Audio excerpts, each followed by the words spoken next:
प्रणाम। मनमोहन कृतियों पटल मोहन कृति पटल पर जुड़ी समस्त कृतिकारों को प्रणाम, अभिनंदन, हार्दिक स्वागत करूँ। आज 512 कार्यक्रम छू 2152 ब्याव और यो साक्षात्कार कड़ी में आज हुई 29 कड़ी छू, लेकिन मैं द्वितीय भाग में हमार जइए की चारी डॉक्टर तिलक राज जोशी जो हमारे पटल को सुशोभित करनी अपन आशीर्वाद देनी और चंपाव तक रोनी सन, लेकिन बॉम्बे बटी यो कार्यक्रम में जोड़नी भी थोड़ा सा नेट बाधित होना कारण यहाँ लाइट लबड़ी हमारे गरुड़ में, तो हमारा नेट करीब 10-12 मिनट बाधित रहो, तो हम वो बीच जो उन कार्यक्रम थी वो साक्षात्कार पोर्शन थी वो हम वो भाग का छोड़ नहीं पाए। तो हमको लगो कि आज दोबारा फिर हम आज निवेदन करो डॉक्टर साहब हैं और उन्हें संक्षिप्त परिचय में भी धैर्य जी मैं फिर से उन्हें थोड़ा सा उन्हें परिचय में प्रकाश डालूं कि तिलक राज जो हमार बौजू नाम स्वर्गीय देवी दज्जू और इनर माताजी नाम श्रीमती गंगा जोशी जी और हमार जो इनर धर्मपत्नी जी श्रीमती चंपा जोशी जी जो प्राइमरी स्कूल के प्रधानाध्यापक रिटायर है 2013 में और 2006 में यूनो राजकीय इंटर कॉलेज में प्रधानाचार्य पद पर रिटायर रही चन ने 3 नंदन सन डॉक्टर आराधना जी MSc एग्रीकल्चर PhD और वत्सला जी MA इकोनॉमिक्स बीएड और डॉक्टर स्वाति जी सन MSc एजुकेशन PhD तीनों ब्याह करे और यो आपको परिवार में 7 भाई एक बहनी थी और द्वि वर्ष पहले इनार एक भाई दिवंगत है। इन्हें समस्त कुटुंब का मैं प्रणाम करूँ नमन करूँ और इनर जो लिखी हुई किताब सन उनर में थोड़ा सा जिक्र इतना करना चाहूँ। प्रेमार्थन खंड काव्य छू, मानसिक खंड काव्य छू, करुण क्रंदन कविता संग्रह, पूर्णागिरी चालिसा, आद्या शक्ति विवेचन सहित तीनों लेखी छू। महादेवी वर्मा काव्य में दार्शनिक चेतना शोध ग्रंथ छू। तुम्हारे नाम की पाती से उपन्यासिका, त्रिहायणी काव्य संकलन, गौतमी खंड काव्य, आंसू खंड काव्य, नागफनी के फूल कविता संग्रह, टूट का आत्मकथ्य कविता संग्रह, त्रिधारा खंड काव्य, अपने परिवेश से कहानी संग्रह, न्यायमूर्ति गोरल कुमानी महाकाव्य जो डॉक्टर कीर्ति वल्लभ सट्टाजोग छू वी समीक्षा इन्होंने लिख रखी और इन्हें 15वीं किताब उर्की मधुशाला खंड काव्य छू और वीक साथ में जो इन्होंने प्रकाशित होने वाली किताब सन प्रकाशनाधीन जो साहित्य छू जो आप यो इन्हें योजना छू कि 2023 में प्रकाशित करा हविषा विधेम देवाय कश्मय और दोहर राष्ट्रीय और सांस्कृतिक चेतना की स्वर तृतीय किताब सुइनर प्रकृति से कानाफूसी चतुर्थ वृक्ष का आत्मकथ्य और मेरा प्रलाप। तो यह विभूति का मैं प्रणाम करते हुए फिर आज दोबारा हम इनको सुनो और हमारे बीच देहरादून बटी भारतीय दीदी ला जुड़ गई उन्होंने अभिनंदन करना और लोग जुड़ते रहो कार्यक्रम आज कार्यक्रम में हम यह सीमित समय में ज़्यादातर समय जो हम चाहनो कि हमारे जो आज मेहमान साहित्यकार सन डॉक्टर तिलक राजू आप प्रस्तुति धरल और अपन जो श्रेष्ठ कृति सन वी जिक्र जरूर करल और हमारे ज्ञान में वृद्धि करने कृपा करल। मैं उनको प्रणाम करते हुए विनय करूँ कि आप ये मंच में अपन प्रस्तुति धरने कृपा कर लें। अभिनंदन, बहुत बहुत स्वागत, हार्दिक स्वागत। धन्यवाद धन्यवाद धन्यवाद सवनकन, धन्यवाद परिचय जुल दीरा और इन्हें के विशेष जोड़नो यही से कि मीर पहले दिन लगा बता कि हमरे मेरा जन्म बकड़ो चंबा डिस्ट्रिक्ट में जो हिमाचल प्रदेश में हूँ मैं भाई हूँ सन 29 सितंबर 1946 में। तो वहाँ पे हम लोग जब 7 साल थे तब हम लोग चंपावत में आ गया। उसका मूल निवास पैतृक निवास तो हम उर्ग भाई पिथौरगढ़, लेकिन अब हम चंपावत का आ गया। तो अब हम मूल निवास चंपावती के माना के उर्गित हम उसी के जानो अब ब्याह वगैरह में ब्याह काम काज में कदे पूज पाठ में सब बिरादर लोग जब बोलो ना तब जानो उसमें यही चंपावती में रहूं। तो मेरे लेखन बता रहा कि सब पहली मील सन 1963 में जब मैं 9th में थी एक कविता लिखी कलेक्शन 1962 में चीनल अटैक करते तो एक प्रभावित है एक सन 1963 में 20 अक्टूबर को एक कविता लिखी भी मिल गल सुना रखी और वो कविता मेरे सब है पहली कविता से वो मिल ए बार जो नई किताब मेरे निकल गए मैं एक स्थान दी रहा एक नाम थे राष्ट्रीय और सांस्कृतिक चेतना के स्वर। ये मैं प्रथम कविता यही थे 20 अक्टूबर 1962 हमको याद दिलाता है। और जो 15 किताब जो मेरे 20 किताब 26 आ गया थी जिन्होंने 5 किताबों का विमोचन हुन थे। एक में अब जब घर जून अप्रैल जो मार्च में चंपा जाइल तब इन पुस्तकों विमोचन कराई जल। इन 4 किताब छन वृक्ष का आत्मकथ्य और मेरा प्रलाप और प्रकृति से कानाफूसी और राष्ट्रीय और सांस्कृतिक चेतना के स्वर और हविषा विधेम देवाई कसमें इन सब पब्लिश्ड है गया थी प्रकाशित है गया थी इन्हों विमोचन करने छो विमोचन में अप्रैल जब घर जाइल तब इन्हों विमोचित करील 4 किताब एक संगे। और यही संदर्भ में एक बात मेरे निवेदन छो अपनी चाहूँ मेरे इन किताब हमरे जो मोहन कृति छे बनारा जो जून इन्होंने लगभग सबन अगर मेरी किताब मिल जाए तो कैसे मिल यो मेरे परेशानी यो की कैसे दी जा यो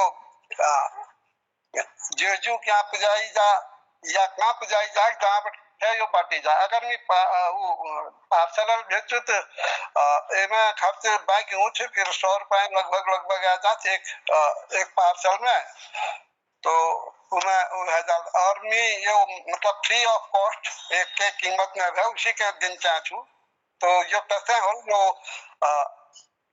आदरणीय जोजी मैं ये निवेदन आप वहाँ करण चाहूँ कि हम लोग एक गोष्ठी करण चाहन जब सब लोग इकट्ठे हो जाओ एक जगह तो यह जो सामग्री का आपको ध्यान रखो जब यश किस्म हालत तो हम आपको हम मांग लेना और मैं वितरित है जल सब लोगों को। ठीक है जब ये गोष्ठी होती ठीक है इमा में लियून सब किताब जब संभव हो ना अपने गाड़ी में लियून तो वितरित है जल बल्कि मैं पूरा शर्ट बना हुआ है मन के किताब में पत्री छन बहुत मोटी किताब ना हन मतलब यो किताब तो 20-22 सन लेकिन यो तो मोटी होली पे बाइक में बस ना बिना आ जाते हैं ये पार्टी जानते मेरे एक जो तमन्ना थी बहुत बड़ी तमन्ना कि ये किताब पाठक वर्ग में पूज्यो तो मेरे पुरस्कार मिल जाए ये मेरे बहुत दिली इच्छा था। तो आज मैं अपन एक कविता सुनने लग रही हूँ यो कविता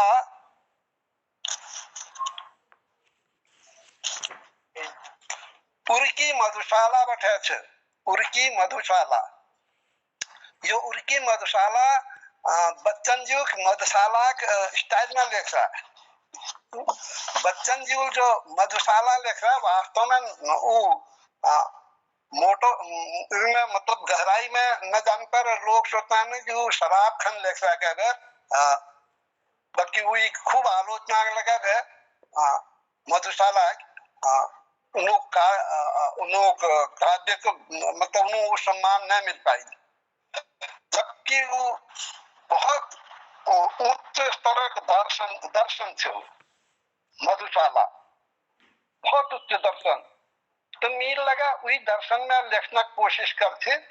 उन्होंने और मेरे छंद में एक अंतर थे, उन्होंने अपने छंद में आठों पद में, हर आठों पद में 4-4 लाइन कहता थी, तो वही में आठों पद में मधुशाला ऊंच, हर आठों पद में मधुशाला ऊंच ऐसा उन्होंने लिख रहा है। मेरे यो कहता में हर चौथ पद में मधुशाला ऊंच। तो इनमें उठा 108 छंद छने में थोड़ा एक मधुशाला मतलब मेरे में मिल जो प्रतीक ली रहा, इनमें मधुशाला तो परम सत्य खंड ली रहा, परम सत्य जो निराकार है। और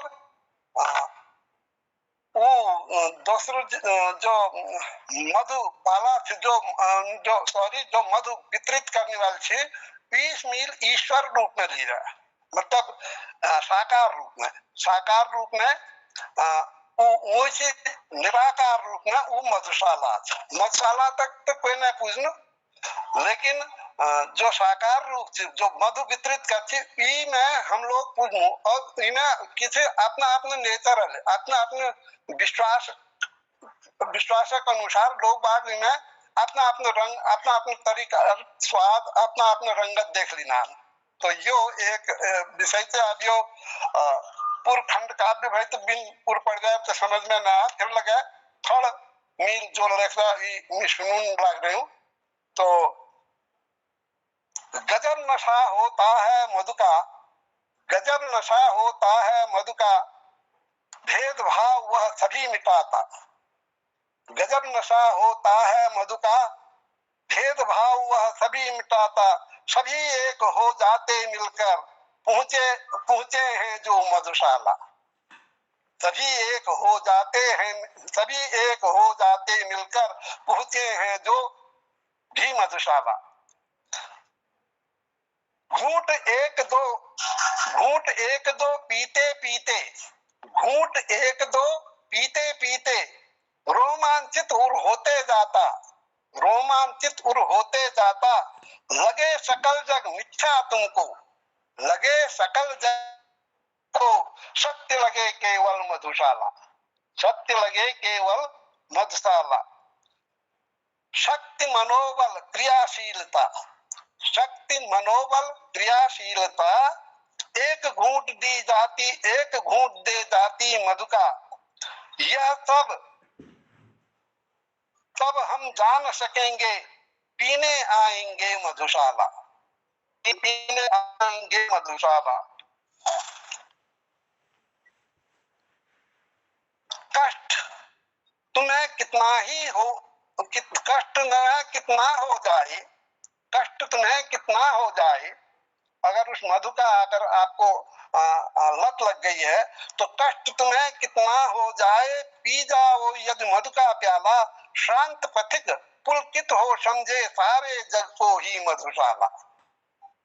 शांत पथिक विश्रांत तनिकवा, आलिंगन में रह मधुबाला। प्रत्यागमन नहीं चाहेगा, सदा रहेगा वह मधुशाला। ईश्वर में अगर कोई आदमी लीन होने लग जाएगा तो फिर वो वहां से वापस नहीं आना चाहता है। इस प्रतीक में लिया है, जब कोई आदमी ईश्वर में मिलना चाहेगा, मिल जाएगा तो फिर उसको न तो कष्ट, सांसारिक कष्ट फिर उसे कष्ट नहीं देते हैं। ये इसका भाव है कि जब आदमी उस परम सत्ता को समझ लेगा, उस मधु को समझ लेगा, तो फिर उसके लिए संसार कुछ नहीं होता, वो संसार में आना नहीं चाहेगा। तो इस भाव में मैंने ये लिखा है, शांत पथिक विश्राम तनिकवा, आलिंगन में रह मधुबाला। प्रत्यागमन नहीं चाहेगा, सदा रहेगा वह मधुशाला। चिरतारुण्य मिले मधु पीकर, चिरतारुण्य मिले मधु पीकर, रमण करे जितमय मधुबाला। पी कर नित सुराही, रिक्त न होती है मधुशाला, रिक्त न होती है मधुशाला। तो एक दो छंद आई पढ़ दो ताकि और स्पष्ट है जो निर्भाव और स्पष्ट है जाल तलाक नतित हो शराब खन है जाल अगर हल्का जीता छंद सुना दूं तो क्लियर है जाल कि यो आध्यात्मिक मधु छ आध्यात्मिक मधुशाला जो छ परम ब्रह्म कन छ यो और मधु जो छ आध्यात्मिक मधु छ तो एमे आओ आओ मधु पीने को परिसर में कहती मधुबाला आगंतुक का स्वागत करते खुली रहे हर पल मधुशाला। देवासुर मंथन में निकली, अब कहाँ कहाँ निकली है ये मधु? देवासुर मंथन में निकली, देवासुर देव और असुर के जो संग्राम हुआ था उसमें भी मधु निकली है। देवासुर मंथन में निकली सुरासुरों की बाटे सुधासुरों की बाटे बाला तांडव नृत्य किया तांडव नृत्य किया विस्पीकर शिव ने धरती पर मधुशाला। फिर से सुन लीजिएगा इसे। आओ आओ मधु पीने को परिसर में कहती मधुबाला आगंतुक का स्वागत करने खुली रहे हर पल मधुशाला। देवासुर मंथन में निकली सुधासुरों को बाटे बाला तांडव नृत्य किया विष पीकर शिव ने धरती पर मधुशाला। अधर उधर अधर अधर धर अधर अधर धर धरणी में नित रास लताते हैं नंदलाला। अधर अधर धर धरणी में नित रास लताते हैं नंदलाला। शिहरित पुलकित हर्षित होकर गोपी आती है मधुशाला। शिहरित पुलकित हर्षित होकर गोपी आती है मधुशाला। तो इस तरह की ये मधुशाला है। तो ये शायद इस भाव में लिखी हुई है कविता। तो इसमें एक लास्ट में और सुना देना चाह रहा हूँ 3 पंक्तियां।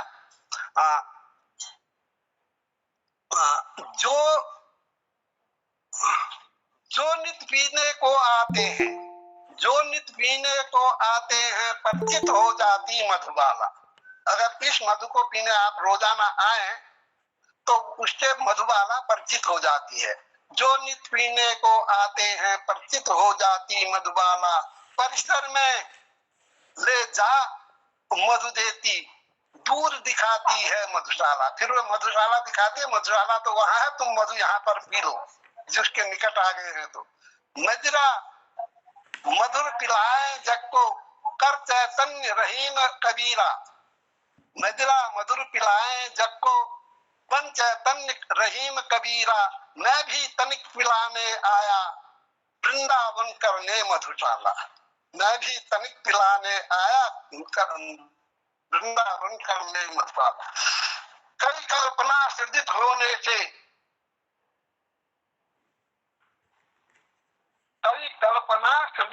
कई की कल्पना से सृजित होने से कई कल्पना सृजित होने से दिखे नहीं मधुशाकी बाला।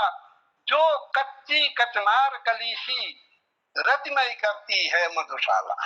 तो ये इस तरह से मैंने इसे बच्चन के ही भाव भूमि में लिखने की कोशिश की, क्षमा यातना के साथ उनसे। तो ये मधुशाला मेरी एक कविता है। और सुंदर, बहुत ये भी एक खंड काव्य है। तो इसमें अगला जो अगली जो पुस्तक है ना क्रम से न कहकर जिस ढंग से मैंने कविताएं इसमें आप लोगों को सुनाने के लिए लिखा है, ढंग से आपको बतला दे रहा हूँ। क्रम से लिखी हुई किताब न होकर वो ऐसे सुना दे रहा हूँ। तो एक मैंने बतलाया था कि त्रिहाणी भी लिखी थी। त्रिहाणी की विशेषता यह है कि इसमें 3 पीढ़ियों की कविताएं हैं। मेरी है, मैं बीच में हूँ, मेरे से पूर्वज मेरे पिताजी भी लिखा करते थे, उनको भी ये वाला रोग था। तो उनकी कुछ कविताएं हैं। और मेरी बेटी, सबसे छोटी बेटी, 3 बेटियां आपका परिचय दिया था मैंने आप लोगों का, 3 बेटियों का, उनमें सबसे छोटी बेटी भी कुछ लिखती है, उपचारी की कविता है। तो इसमें मेरे पिताजी ने अपना परिचय दिया है, कविता में अपना परिचय दिया है, वो मैंने उसमें छापी है।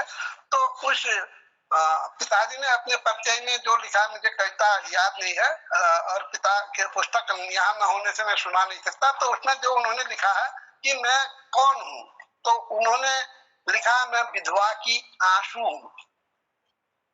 जिस लड़के का, जिस पिता का पुत्र, जवान पुत्र मर गया है, मैं उसका कष्ट हूँ। और जिस अबला की, जिस नारी की सतीत्व को किसी ने नष्ट कर दिया है, मैं उसकी पीड़ा हूँ। ऐसे उन्होंने अपना परिचय दिया है। और मेरी बेटी ने भी अपना उसमें परिचय दिया है। तो मैंने सोचा मैं भी अपना परिचय वाला ही कविता इसमें दूं। तो मैंने मैं तिलक हूं करके एक कविता इसमें दी है, इस त्रिहायणी में। मैं तिलक हूं। अब तिलक मेरा नाम हुआ, और तिलक को मैंने तिलक के रूप में, जो टीका होता है, उस रूप में लिया है। और इसकी तुलना फूल से की है, कि फूल से कह रखा है कि तुम और मैं एक ही हैं भाई, क्योंकि कई चीजें तुम में और मुझ में साम्यता है। मैं खुशबू है, मुझ में भी खुशबू है।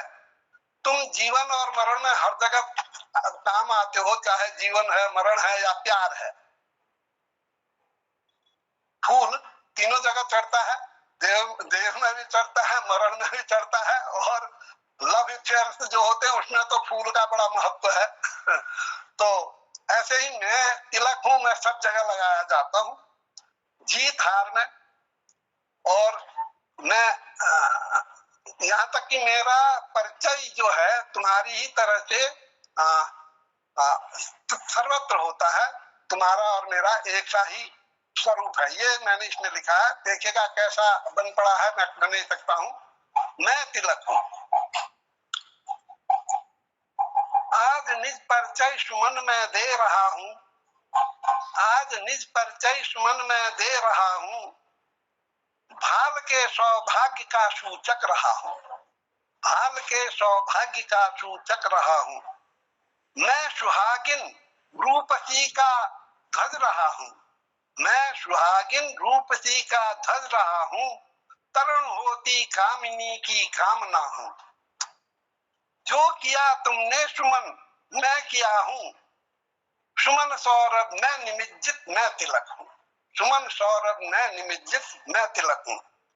दूसरा छंद है किया धारण नरेशों ने मुझे ही, है किया धारण नरेशों ने मुझे ही, मैं बना प्रतीक हूँ राजवंशी, मैं बना प्रतीक भी हूँ राजवंशी, क्योंकि राजवंश का भी ये प्रतीक रहा है।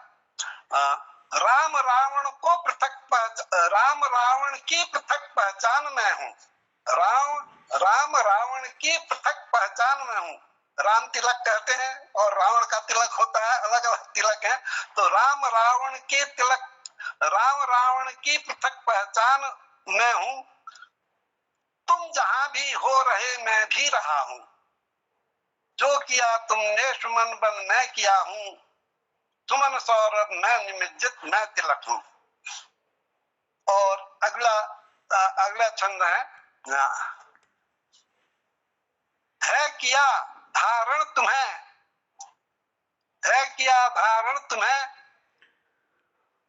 यदि कंठ में भी, है किया धारण तुम्हें यदि कंठ में भी, धर्म ध्वजधारी धुरंधर सिर चढ़ा हूँ, धर्म ध्वजधारी धुरंधर सिर चढ़ा हूँ, संत सन्यासी पुरोहित का अहम हूँ, संत सन्यासी पुरोहित का अहम हूँ, मिट गया सर्वस्व ही यदि मैं मिटा हूँ। अगर तिलक मिट जाए तो सब कुछ मिटा। सौभाग्यवती है उसका सौभाग्य मिट जाता है, और हर एक का, मतलब राजा है तो उसका तिलक मिट गया तो वो भी मिट गया। तो इसीलिए लिखा है कि संत सन्यासी पुरोहित का अहम हूँ, मिट गया सर्वस्व ही यदि मैं मिटा हूँ, जो किया तुमने सुमन बन मैं किया हूँ, सुमन सौरभ मैं निमिज्जित मैं तिलक हूँ। और अंतिम छंद है अहम मेरा नहीं, है अहम मेरा नहीं, सच कह रहा हूँ, तुम सुमन नुच और मैं घिसकर मिटा हूँ, तुम सुमन बन और मैं तुम सुमन मुझ और मैं घिस कर मिटाऊं, क्योंकि सुमन तो मुझ कर नोचा जाता वैसे मिटा है, और मैं घिस कर मिटाऊं, तिलक को घिस कर ही लगाया जाता है।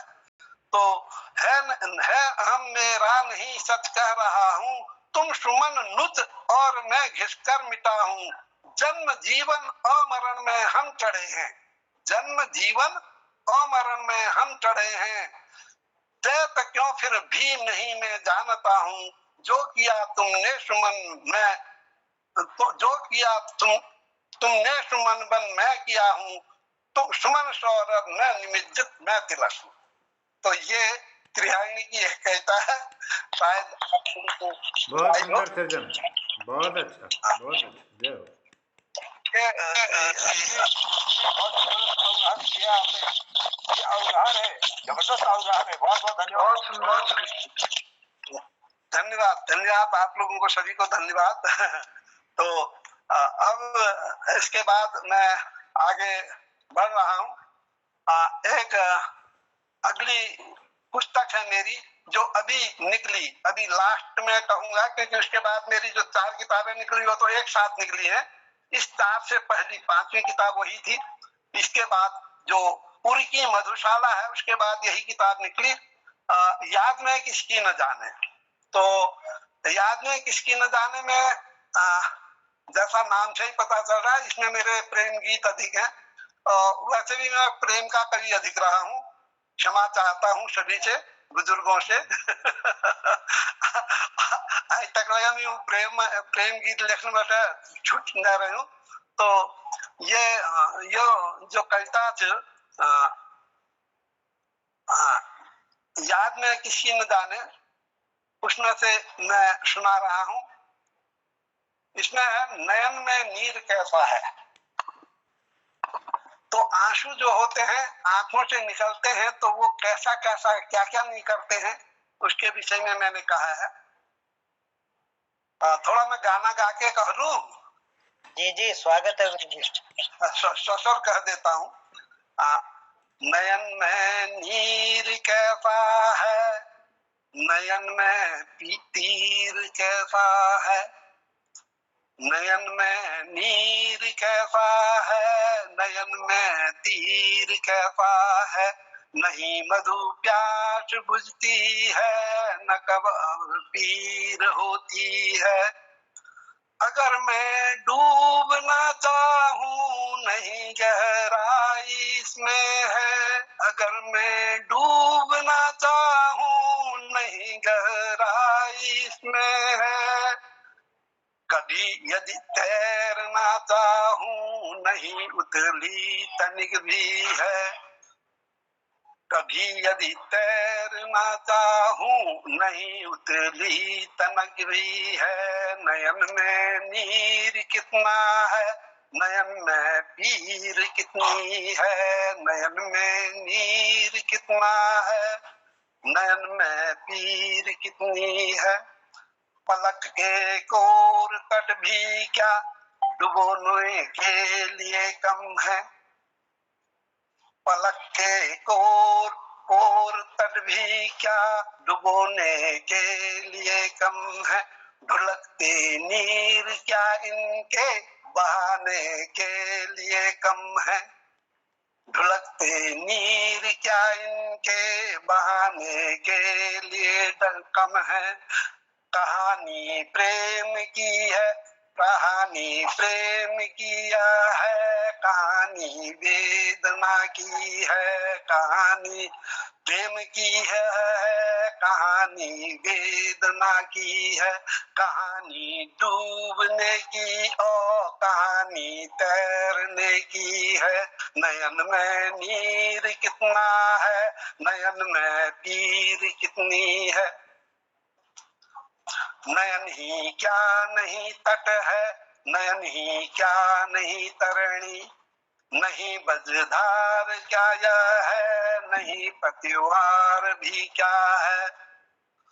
मगर माझी बिना नाविक नहीं पत ज्ञान रहता है, प्रभंजन से उड़े तृण का नहीं आधार होता है, नयन में नीर कितना है, नयन में पीर कितनी है, नयन में नीर कितना है, नयन में पीर कितनी है। नयन से नेह मिलता है, नयन से नेह मिलता है, नई पहचान होती है, नयन से नेह मिलता है, नई पहचान होती है, न वाणी मौन इसकी है, न मुखरित और भाषा है। नयन के चार होने से नया इतिहास बनता है, रुदन हो हाथ ही हो या हमेशा नीर छलका है, रुदन हो हाथ ही हो या हमेशा नीर छलका है। नयन में नीर कितना है, नयन में पीर कितनी है। लास्ट, नयन में प्यास कितनी है, नयन में आश कितनी है, नहीं मधु प्यास बुझती है, नहीं लघु आश मिटती है। बिना बादल गिरे बिजली यही चरितार्थ होती है, बिना अशीधार के गहरी इसी से चोट लगती है। नयन में नीर कितना है, नयन में पीर कितनी है। तटबंध बधता है, भला क्या सिंधु में भी है, कभी तटबंध बधता है, भला क्या सिंधु में भी है। नयन के काजरी तट में हमेशा डूबता मन है, नयन के काजरी तट में हमेशा डूबता मन है। नहीं है सिंधु या लेकिन हमेशा ज्वार भाटा है, नहीं है सिंधु या लेकिन हमेशा ज्वार भाटा है। नयन के नीर में नूतन निरंतर छंद बनता है, नयन के नीर में नूतन निरंतर छंद ढलता है। नयन में नीर कितना है, नयन में पीर कितनी है, नयन में नीर कितना है, नयन में पीर कितनी है, नयन में नीर कितना है, नयन में पीर कितनी है। तो ये एक कविता आपको ये नई पुस्तक से सुनाई मैंने। बहुत सुंदर, बहुत सुंदर। धन्यवाद आप लोगों के सुंदर अच्छा लग रहा हो। अभिव्यक्ति, क्या बात है, वाह। तो इसके अलावा मैंने कहा था, मैंने एक कहानी की पुस्तक भी लिखी है जिसका नाम था अपने परिवेश से। अब इसमें कहानी है और कहानी के विषय में मैं तो कहानीकार रहा नहीं, एक बार एक किताब लिखी उसमें 16 कहानियां हैं इसमें मेरी, लेकिन इसकी कहानी सुनकर पढ़कर लोगों की जो प्रतिक्रिया आई उससे मुझे लगा कि शायद मैंने ठीक लिखा है, क्योंकि 2-3 प्रतिक्रियाएं रही। एक ने तो ये कह दिया कि सर मैंने तो आपको अपनी कोई गोपनीय बात बताई नहीं थी, लेकिन आपने गलत किया, मेरी बात लिख दी कहानी में। मैंने कहा भाई साहब आपने मेरे को गोपनीय बात बताई नहीं तो मैंने कैसे लिख दी आपकी बात, आपका ये आरोप ही निराधार है। वो मेरे कमरे में आते रहते थे तो कहने लगे नहीं शायद मैंने कभी आपसे कह दी होगी। मैंने कहा मैं हाथ जोड़ के कह रहा हूँ आपने मेरे से कभी नहीं कही, और आपसे मेरा परिचय हुआ है 5 साल पहले और ये कहानी मेरी लिखी हुई है 15 साल पहले। तो आप बतलाइएगा कि आपने कैसे मेरे से कहा, आपको किसी ने कही होगी। खैर उनके जो भी रहा है, उनके इस तर्क से या कुतर्क से मेरे को ये बड़ा गौरव हुआ कि चलो यार मेरी कोई कहानी ऐसी तो है, कोई व्यक्ति इतना प्रभावित है कि वो सोचा कि मेरी कहानी लिख दी। तो बड़ा अच्छा लगा मुझे उनका नाराज होना या उनका मेरे को उलाहना देना। और 1-2 कहानी जब मैंने लिखी तो एक आध जो मेरे गांव के जो जिनको मैं शायद इतना झूठ मैं क्षमा यातना के साथ कहूंगा कि गांव के हैं, तो मैं सोचता था किताब क्या पढ़ेंगे करके, पुराने लोग थे, तो उन्होंने कहा आपने बहुत अच्छी लिखी है। मैंने कहा धन्यवाद। मैंने बड़े ऊपर ही ऊपर ढंग से कहा। मैंने कहा क्या पढ़ी होगी, उन्होंने कहा तो कहने लगे नहीं नहीं आपकी कहानी मैंने सारी पढ़ी, बहुत अच्छी लगी, और फलानी कहानी मुझे बहुत अच्छी लगी। उन्होंने जब एक कहानी का नाम लिया तो उस कहानी के विषय में मुझे कई लोगों ने कहा था कि वो बहुत अच्छी लगी, तो मुझे लगा कि शायद मेरी कहानी ठीक है। तो वो कहानी थी टिगदा। तो टिगदा की पूरी कहानी तो नहीं, मैं संक्षेप में मैं एक बात बतलाऊंगा। वो कहानी शायद इतनी प्रभावकारी इसलिए भी हो गई कि टिगदा वास्तव में एक व्यक्ति रहे, परिचित, मेरे परिचित रहे। तो उसने ठीक है कहानीकार के अनुसार मैंने उसने गुणा भाग करके छोटा बहुत आगे, थोड़ा बहुत आगे पीछे किया होगा, कुछ बढ़ाया होगा, क्या बढ़ाया है बहुत थोड़ा सा कहानीकार को वो करना ही पड़ेगा कहानी बनाने के लिए। लेकिन वास्तविकता ये थी कि टिगदा इतना गरीब आदमी, इतना निहंगा आदमी, लेकिन जिंदगी भर वो हंसता रहा। उसकी विशेषता ये रही कि टिगदा हमारा हमेशा हंसते रहे। तो जब मैं प्राइमरी में पढ़ता था तो वो वहां मेरे पास आए। हम लोग प्राइमरी में छोटे बच्चे ही तो हुए, तो कहने लगे ऐसे उकड़ू बैठ के लाठी वाठी लेके कहने लगे मिल गए पढ़ने खन छू तुम्हारे स्कूल में। तो मेरे और साथियों ने कहा जब तुम मर जाला तब आला, जब तुम मर जाला तब आला। अच्छा वही बात फिर उन्होंने मेरे से कही, तो पता नहीं पिताजी के संस्कार थे या किसी संस्कार मैंने कहा बुबू तुम 2-4 साल रुक जा, मल्ली नई स्कूल बन लो। वास्तव में नया स्कूल बन रहा था, तुम वहां आना, प्री स्कूल में आना। अब ऐसा मैंने उनसे कहा तो उनको ऐसा प्रभावित किया, तो उन्होंने मेरे के गले में लिया और मेरे कुच्ची भी खाई। चला बेटा तू जी रहे, तू क्या चल रहे कि छे। मैंने जब बात बताया हाँ बड़वान चल रहे तो ठीक है, बड़ी बड़ी रहता। तो वो इतने प्रभावित है कि मेरे घर में आकर पिताजी से कहने के लिए कि आपका लड़का बड़ा अद्भुत है। सबने कहा तू बुढ़ा आगूच है, किसी ने कुछ कहा, किसी ने कुछ कहा, और हंसी मजाक में करते रहे, अपना खेलते रहे। और तुम्हारे लड़के ने मेरे से बड़े हाथ जोड़ के कहा बुबू तुम 2-4 वर्ष छोड़ता मल्ली स्कूल बन रहा। वास्तव में स्कूल बन रहा था ऊपर, तो पता नहीं किस सेंस में कहा, मुझे पता नहीं है, मैं अपनी तारीफ नहीं करूंगा। ऐसा मैंने कहा 2-4 साल रुक जा तुम वहां आला स्कूल में। तो ऐसे वो टिगदा थे। तो उनकी एक प्रसंग मैं और सुनाता हूँ। कहानी में वो सारे प्रसंग मैंने ले रखे। मैं इंटर करने के बाद हम लोग, मैं टीचर हो गया चंपावत हाई स्कूल में, बायोलॉजी टीचर, क्योंकि उन दिनों साइंस टीचर मिलता नहीं था। तो इंटर पास वाले भी हाई स्कूल को पढ़ाया करते थे। तो आर्थिक स्थिति ऐसी थी, मैंने कल थोड़ा सा जिक्र किया था। तो पिताजी ने कहा यार 1 साल पढ़ ले, फिर तू पढ़ने जाएगा तो फिर चले जाना, थोड़ा कुछ दाना गुदा निकल जाएगा। तो मैं वहाँ टीचर हो गया। हम लोग टीचर हुए तो हमारे घर को जाते समय एक गधेरा पड़ता है चंपावत में, फिर उसके बाद धार चलती है उकाल। तो वहाँ उकाल में सॉरी मैं हिंदी में आ गया, मैं पहाड़ में हूँ उकाल में ला गया। तो उकाल में जब उन लाग रहा मैं हो रहा में भाई उन उकाल में भाई, तो उन्होंने बाजार बैठे थोड़ चीनी, थोड़ दाल मसूर की, थोड़ अरहर की दाल वाल जहाँ दी हो लिया किसी का गरीब है उन लाए। तो उन तरी खुल पड़ गए, खुज गए तो सब बिखरी गए।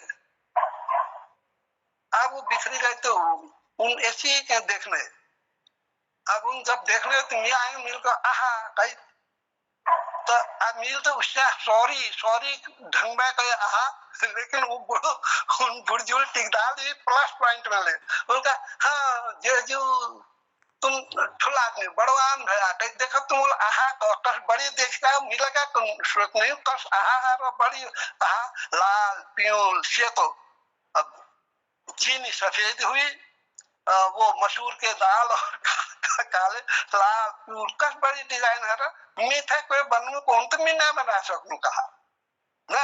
और जेजू एक बात देख तुम आहा तो बड़वान भया तुम और तो गुण खुद फुट गया कि है कौन तुम उनको आहा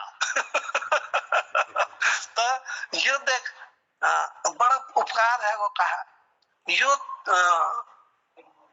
टिकुआ कभे कह के खवाई न भाई जैक भाई औरों को खाई न भाई भगवान ने सोचे टिकुआ तू आप मर जा छे तेल तो क्या खवाए ना तो उन्होंने मेरा हाथ है ब्रह्म भोज करा दी का देख तिरुमल कषा ज्ञान का आपने हिस्सा बटा खाना आपने हिस्सा घर का लगा ली जानना देख कस बड़ी है नील का धन्य छो टिकदा तुम पैप छियान नील को तुम धन्य छो ये तो गरीबी में ये तो कोई में मतलब अंतर मन में बहुत भगवान है कम न भाई जब तक ये तो गरीबी में लगा ये तो हाथ रस और ये तो बात ही मेरे तारण है को कई और हजारों खवा दिया उनको भगवान ने मेरे हाथ है तो उन भाई टिकदा तो एक कहानी यो टिकदा लगा इनमें थे तो बड़ा मतलब टिकदा व्यक्तित्व है तो यो क्या आत्म परिवेश अपने परिवेश से किताबक नाम लगा मेरे इससे रखा उसमें अधिकतर कहानी क्या में नाना तिल जस भाई मिल ताड़ बना रहा क्या में ताड़ जस अच्छी भाई इसमें मिल थोड़ा रंग लगा दी बस ये वास्ते एक नाम मिल अपने परिवेश से रखा है तो यो एक किताब कहानी एक का मात्र एक किताब यो थे एक उपन्यास वाल 42 मील बता रहा थे वो तेरे नाम की पाती से ये थे तो अगल का वर्ण है मैं समय ध्यान न रो तुम बतून पर वो समय है जय जी जी स्वागत हमको सुनो मन करना आई सुनो मन करना हाँ समय कथा रो समय समय है होता है जी एक आध प्रस्तुति आई धरो साहब विवाद फिर प्रश्नोत्तरी पर जाओ अच्छा ठीक है तो मैं अब एक पूर्णागिरी 40 साल एक मिल और वो मिल बताया है मैं पूर्णागिरी 40 में पूर्णागिरी विषय में थे आंसू एक खंड काव्य थे और इनमें लगे पूर्व आंसू विषय में लिख रहा और एक नागफनी के फूल यो कविता संग्रह थे नागफनी के फूल इनमें एक कविता सुननक मन है रो में कला कोई कविता में ठीक लागती हम बहुत पिछड़ गए तो यो सुनला हम बहुत पिछड़ गए नागफनी के फूल न थे स्वागत कुछ करेंगे हम कभी कुछ करेंगे हम कभी कुछ बनेंगे हम कभी सोचते ही रह गए मूल्य सब बदल गए जरा ध्यान से सुनिएगा प्लीज कुछ करेंगे हम कभी कुछ बनेंगे हम कभी सोचते ही रह गए मूल्य सब बदल गए कष्ट यहाँ है मूल्य बदलने का जिसके कारण कि जो हम सोच रहे थे वे नहीं कर पाए कल्पना न मिट सकी किंतु हम स्वयं मिटे सच कहें यथार्थ में हम बहुत पिछड़ गए हम बहुत पिछड़ गए हम बहुत पिछड़ गए मंत्र नित नए बने मंत्र नित नए बने नीति धर्म कर्म के मंत्र नित नए बने नीति धर्म कर्म के ताल सुर श्रृंगार छोड़ छंद रूठते गए ताल सुर श्रृंगार छोड़ छंद रूठते चले तंत्र सब बदल गए हम नहीं बदल सके देखते ही देखते हम बहुत पिछड़ गए हम बहुत पिछड़ गए हम बहुत पिछड़ गए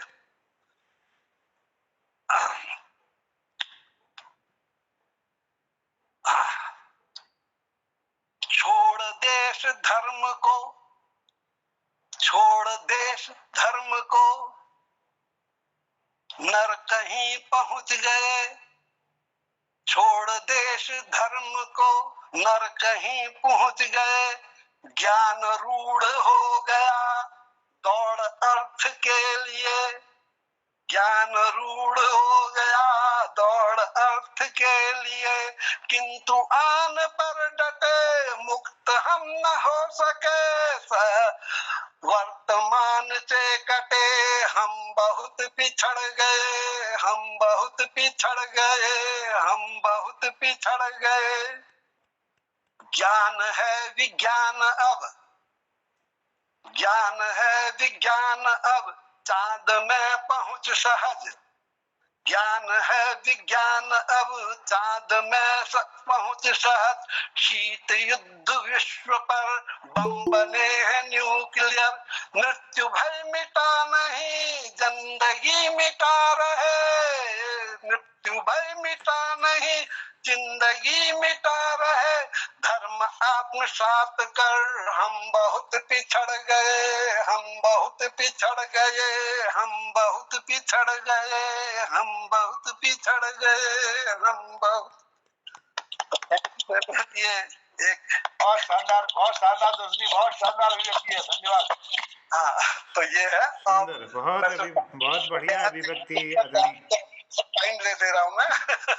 बहुत बहुत भल लगा, बहुत तुमको सुनो मन करना कि लगातार हम सुनते रहो।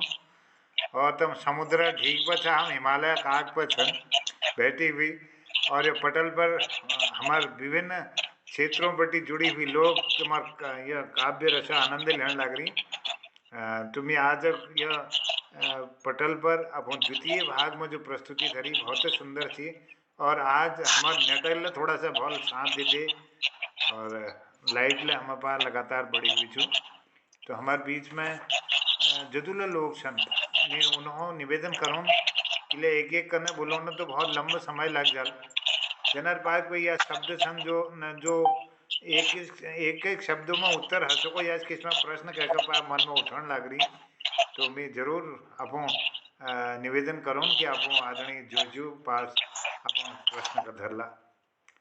जोजू सबने पहले तो मैं आपको धन्यवाद दूं, और ये बात धन्यवाद जोजू का बहुत बहुत धन्यवाद देने के उन्होंने अपन टाइम दे।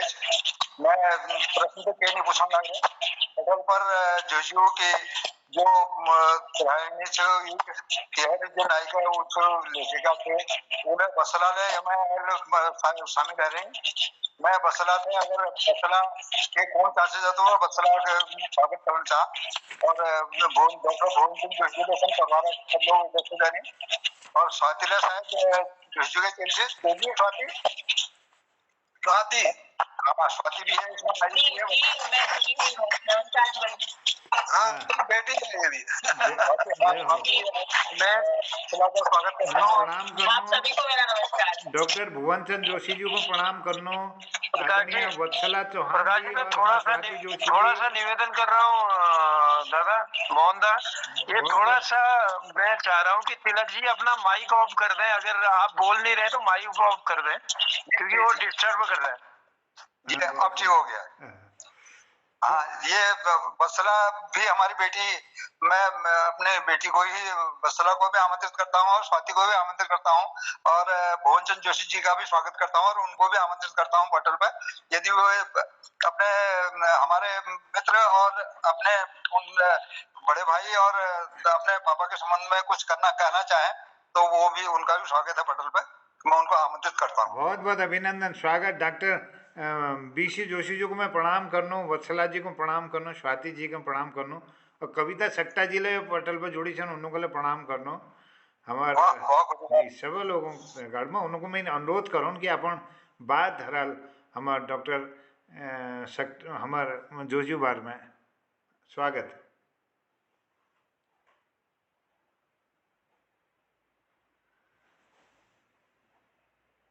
शायद मैं बात उन्हें तो नहीं पहुंच पाने।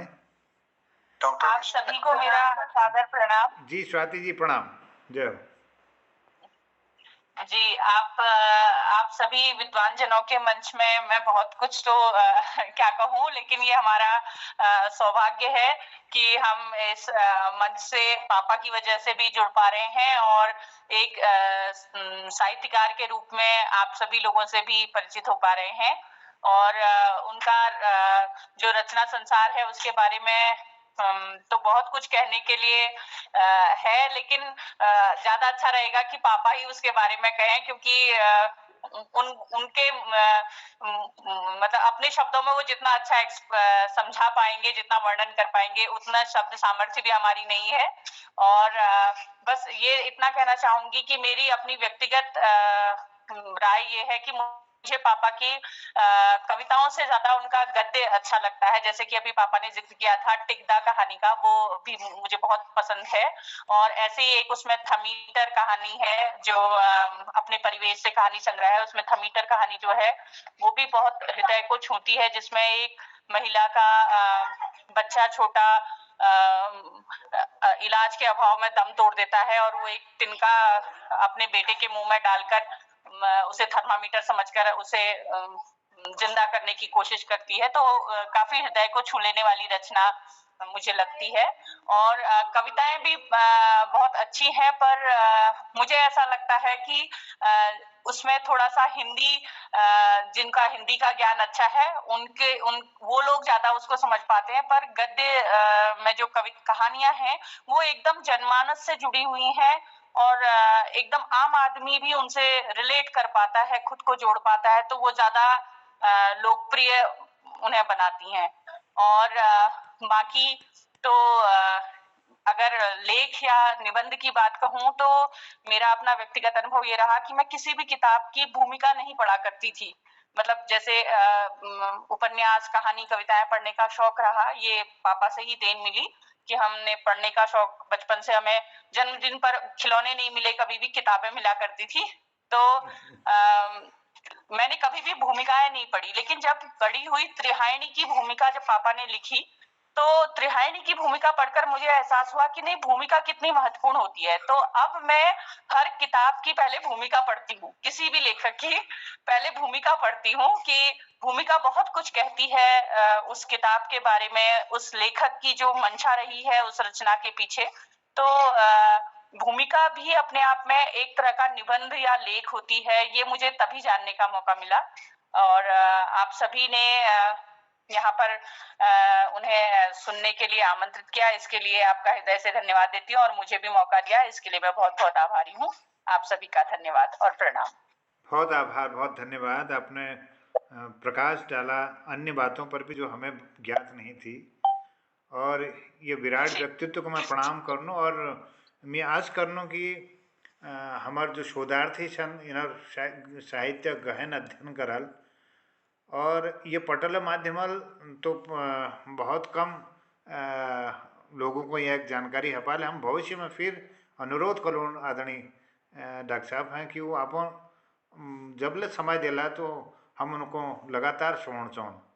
उन्होंने बहुत आज कृपा करी, अपन समय निकालो। बम्बई बेटी, बम्बई में तो मेरे बचपन ले खार में रही छन हम, और 37 साल में वजूले रही बम्बई में। तो बम्बई में तो भैरा से मेघा लाकड़ा मिले बम्बई में बैठी चैनल है ना।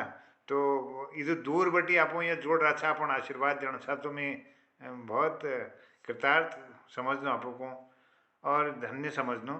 और मेरे ये पटल पर आज अब समय होने लग रहा। हमें भारती दीदी देहरादून बटी छन। दीदी आपको के अभिव्यक्ति धरण चांसा बहुत अभिनंदन करनो, स्वागत करनो।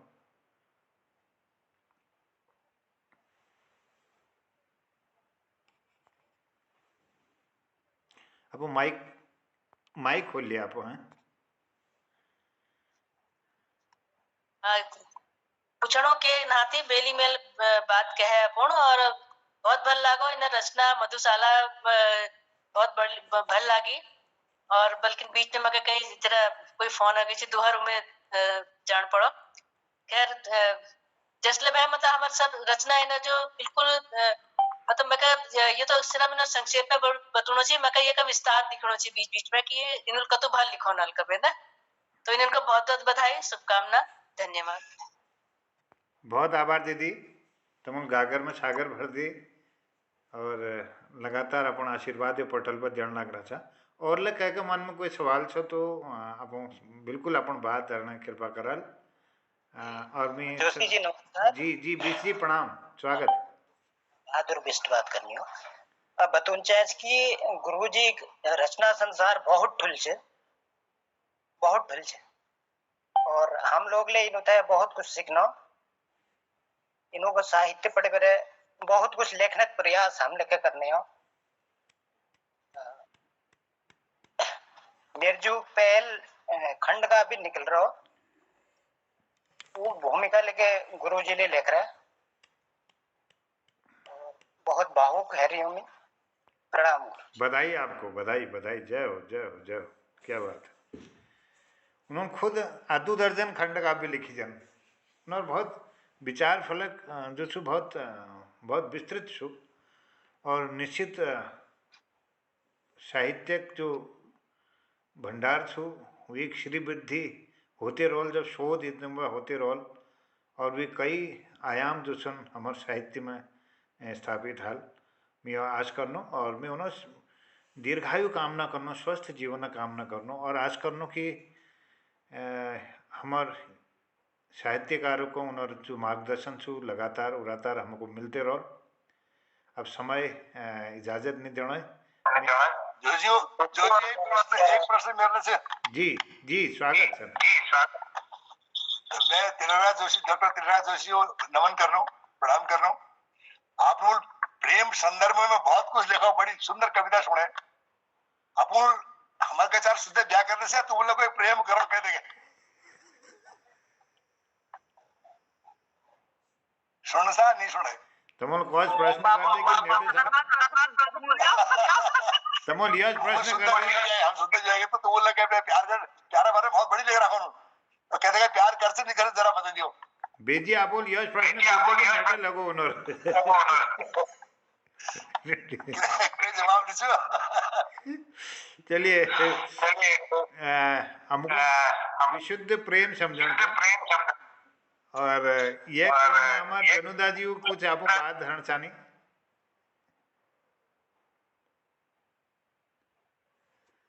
लोग अच्छी अच्छी बातें बहुत एक से एक डॉक्टर भारती पांडे जी ने कही और डॉक्टर गिरीश बिष्ट जी, हंसमुख जी ने कही। मैं क्योंकि एक क्लास फेलो होने के नाते नहीं और एक दोस्ती होने के नाते नहीं, इनके काव्य संसार से मैं बहुत पहले से परिचित हूँ और अब ये जंदा से नया नया परिचय हो रहा है। पिथौरागढ़ रहने के बाद भी जंदा से परिचय नहीं हो पाया।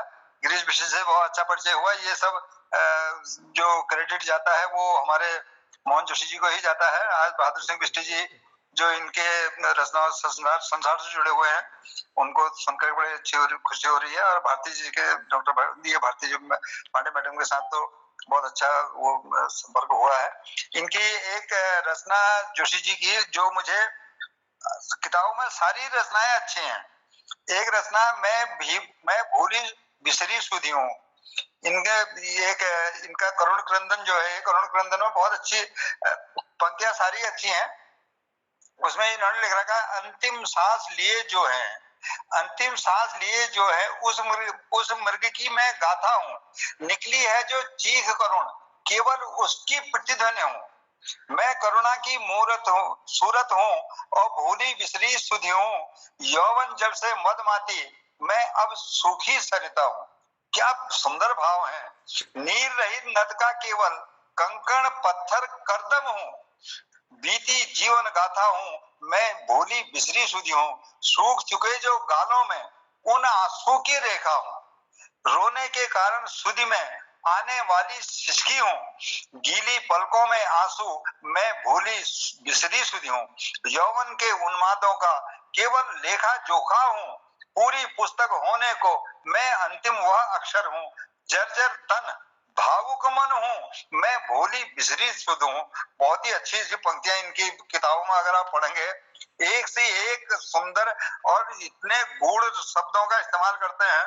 कभी कभी मैं भी जो मुझे शब्द दिमाग में आते हैं वो इनको भेजता हूँ तो वो इसका वो करते हैं कि यहाँ पे ऐसा का ऐसा भी हो सकता है। क्या बात है, वाह। सुंदर हो प्रणाम जी।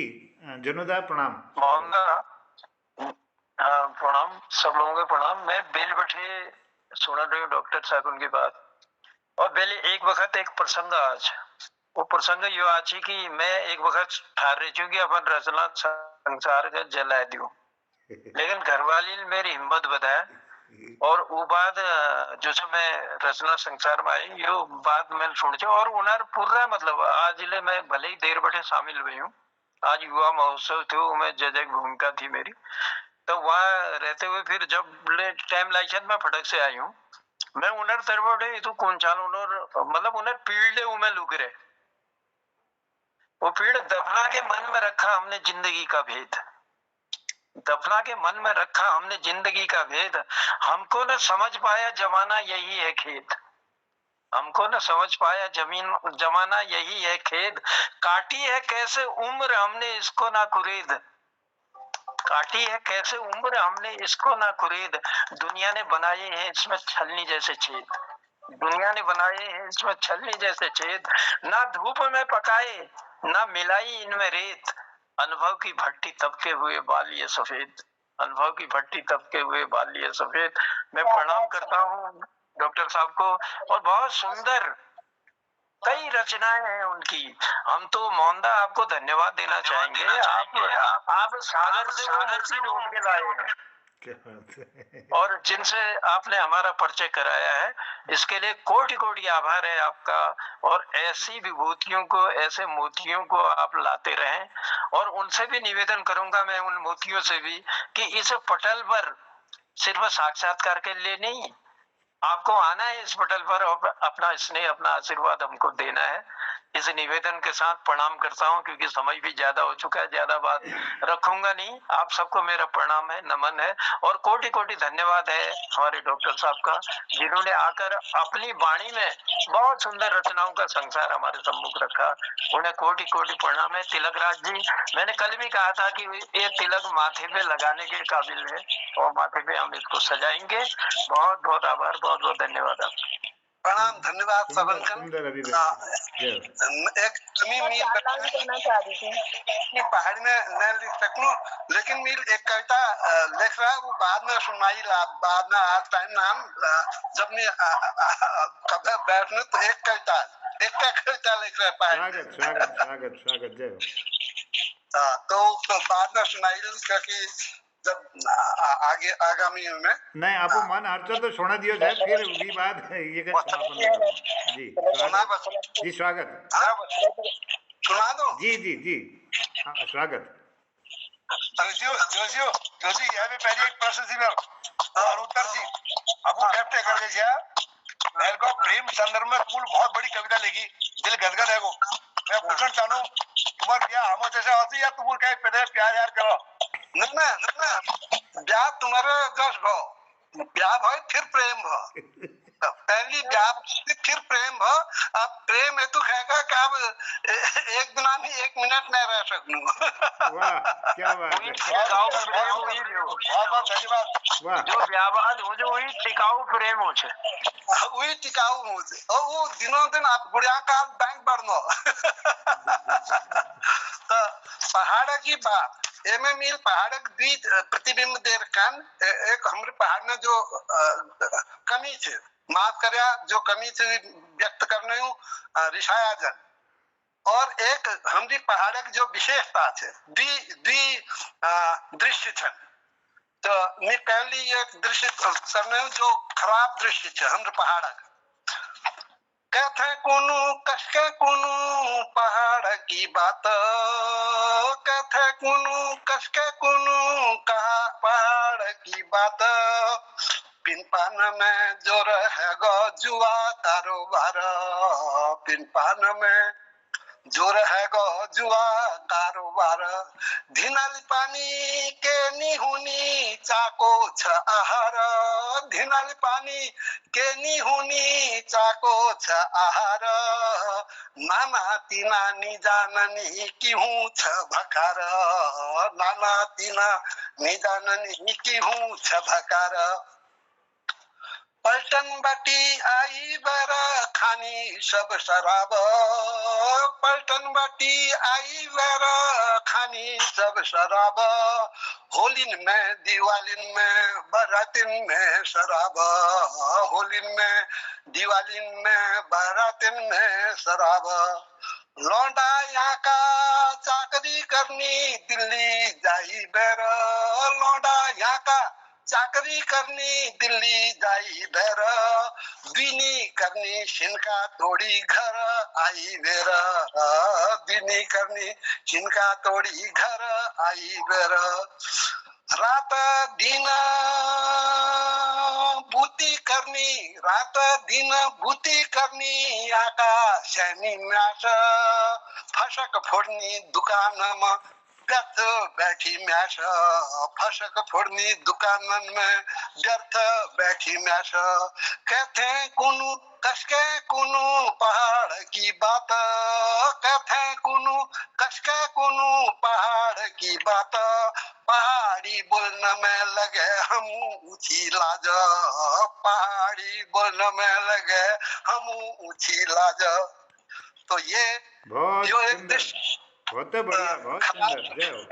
लिखना रहा आज के लिखना रहा कुमाऊनी में हम सब मार्गदर्शन कर जो भल दृश्य जो तो खराब दृश्य भाई एक दृश्य जो पहाड़ बड़ी अच्छे थे वो दोस्तों जो कशी भली रीति नीति कशी भली बात कशी भली रीति नीति कशी भली बात सिद्ध सादा यहाँ का मैसा सीधी शनि मासा सीधा सादा मैसा यहाँ का सीधी शनि मासा क्वेनी हुनी चोरू चक्का निहुनी डकैत क्वेनी हुनी चोरू चक्का निहुनी डकैत क्वेनी करनी ठग प्रपंच निहू लीला ठेत क्वेनी हुनी ठग प्रपंच निहू लीला ठेत पहाड़ में निजाननी क्यों छ दहेजा पहाड़ में निजाननी क्यों छ दहेजा एक हुनी द्विपरिवार चली बेवर एक हुनी द्विपरिवार चली बेवर दुल्हनी थे पोथा कुनी दुल्हनी थे पोथा कुनी आका सासू सोर दुल्हनी थे पोथा कुनी आक्या सोर चोर क्वेनी मार्या पहाड़ में दहेज खातिर क्वेनी मार्या पहाड़ में दहेज खातिर यहाँ का हुनी सामूहिक धर्म कर्म यहाँ का हुनी सामूहिक धर्म कर्म हरु हेम गल्ल देवतारुनी थाना थाना हरु हेम गल्ल देवतारुनी थाना थाना देवी काली काकी देन माता देव देवी काली काहुनी देन यास देव शमशान में रुनिया का शिव महादेव शमशान में रुनिया का शिव महादेव होलिन में दिवालिन में बरतन बाहर होलिन में दिवालिन में बरातिन में बाहर पोणा पाछी तेली बेटी उनी द्वारा द्वारा पोणा पाछी तेली बेटी उनी द्वारा द्वारा नथुलिकन फूला गलो बंदा पैरी बेरा एथा उथा बेझी जका जानी होनी डरा एथा उथा बेझी का जानी होनी डरा ऊंचा ऊंचा डाना छना ऊंचा बेटा बेला बोटा ऊंचा ऊंचा डाना छना ऊंचा बेला बोटा ऊंचा यहाँ का हिमालय ऊंचा हमरी सोच ऊंचा यहाँ का हिमालय ऊंचा हमरी सोच कशी भली रीति नीति कशी भली बात कशी भली रीति नीति कशी भली बात पहाड़ की मानवता पहाड़ जैसी छ पहाड़ की मानवता पहाड़ जैसी छ। धन्यवाद। बहुत सुंदर अभिव्यक्ति, वाह सुंदर सृजन। जरूर तारीफ करी जाओ जो कम छू और ये रात लग हमार समय लग कम छू तो जी अगिल बसला लाइन पे है, बसला लाइन पे है। जी वत्सला जी आपके बात धारण साथ आप अभिनंदन करनो स्वागत करनो सर प्रणाम सभी को मेरा सादर प्रणाम। वो उस समय पापा एग्जिट हो गए थे तो गिरीश चंद सर की बात के लिए मैं कहना चाह रही थी, बस 4 लाइन पापा की कविताओं को सुनाना चाहती हूँ। निज उर की पीड़ा को प्रियतम गोपन ही में रखता हूँ, निज उर की पीड़ा को प्रियतम गोपन ही में रखता हूँ, यथित सभी मानव के उर की पीड़ा मुखरित करता हूँ, यथित सभी मानव के उर की पीड़ा मुखरित करता हूँ, रूपायत वाणी में प्रतिपल सारी करुणा करता हूँ, रूपायत वाणी में प्रतिपल सारी करुणा करता हूँ, अपनी व्यथा नहीं मानव की पीड़ा गाथा गाता हूँ, अपनी व्यथा नहीं मानव की पीड़ा गाथा गाता हूँ। तो बस यही कहना चाह रही थी कि पापा सुन नहीं पाए थे तो मैं बस पापा की ओर से बस यही कहना है। बहुत सुंदर अभिव्यक्ति, धन्यवाद बेटा, आपको, धन्यवाद, बहुत बहुत धन्यवाद।